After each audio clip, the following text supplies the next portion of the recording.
So guys, here I'm working on one of the Beethoven sonatas for the next recording session, and I thought that it might have been interesting to show to you the process that Wim and I go through when we work on these works in the preparation to recording, and also something nice to talk about the accentuation and the inegality.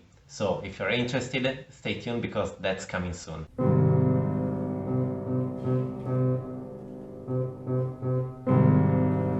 So hello everyone, welcome to Authentic Sound, the channel where we reconstruct the music of the classical era, 18th, 19th century, starting from those metro numbers, and where we also reconstruct all the other parameters of performance. And so, as most of you know, recently, especially I have been implementing a lot of new accentuation on the latest Beethoven sonatas that I've recorded. And since for many of you, it was a surprise, I thought that maybe it will be a nice process if you just join me in a little bit of practicing and preparation to recording, to also see how this system of inegality or accentuation works. So let me start from something very important, which is these are tools that are extremely important when you play in whole beat metronome practice. When you apply these tempi, you certainly have, because of the slower speed, you have more room to use and experiment with other tools. And when I started working with Wim, the first thing that we went through, it was learning how to play with very little pedal, as we do in the Beethoven sonatas, where basically we use the pedal only when it's indicated. So basically we can say that playing a whole beat, it's like having a larger box where you have to fill with more information than when you play faster, because when you play faster, you simply don't have time to implement all these things. And so there you have it, your bigger box, and it needs to be full of content, otherwise it's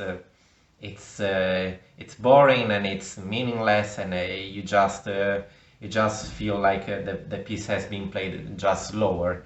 But on the other hand, when you start using the right pedal, the pedalings, the original pedalings, and the accentuation, the inegality, and the original, when you start respecting the original slurs and the original articulation with the fingerings, then you start having reconstructing a larger picture of how these composers might have played their works, especially in the case of Beethoven at piano. So another important aspect that I want to underline before I start showing you the examples, it's that inegality, it's not something that you apply as a tool, but it's more a consequence of a system of accentuation that it's based on what we call actually agogic accents. So those are accents that are not based on dynamic accents, but are accents that are made by the extension of a note value.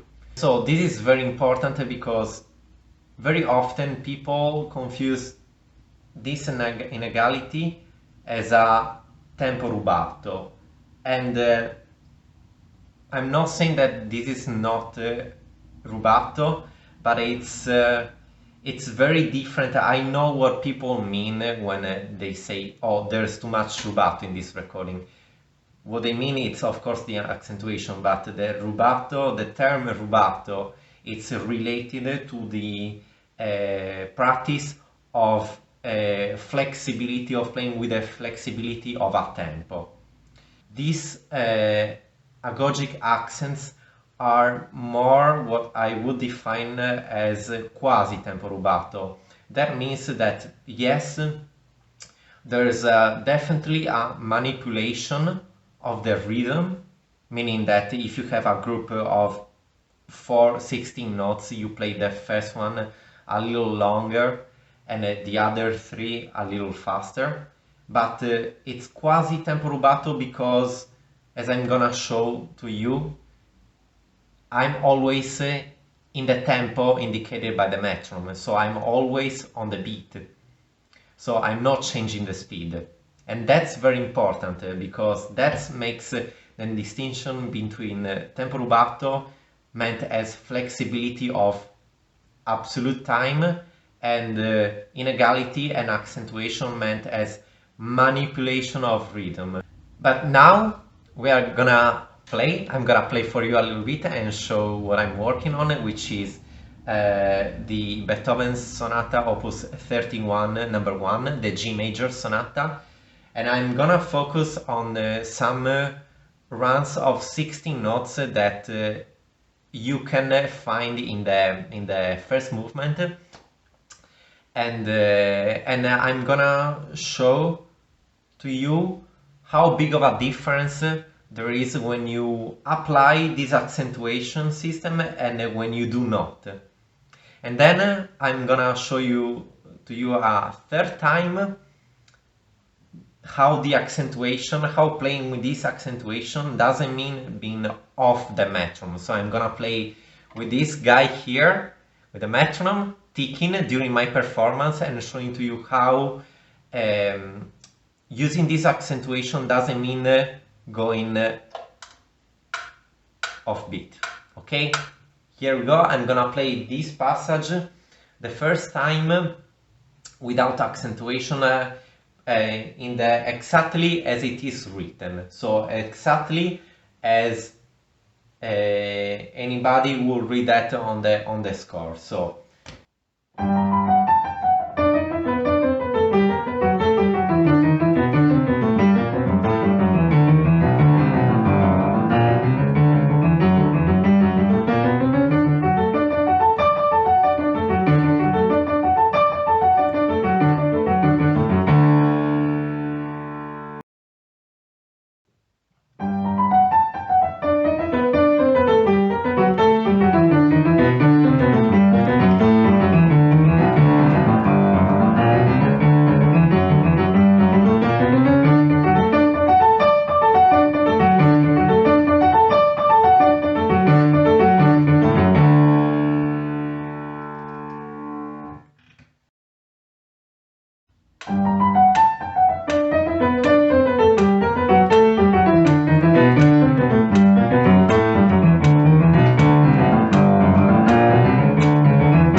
this way of accentuating, it's very similar and it's very important in the classical era because it's very similar to the declamation in speech. So as if I'm talking to you. So imagine that each group of these 16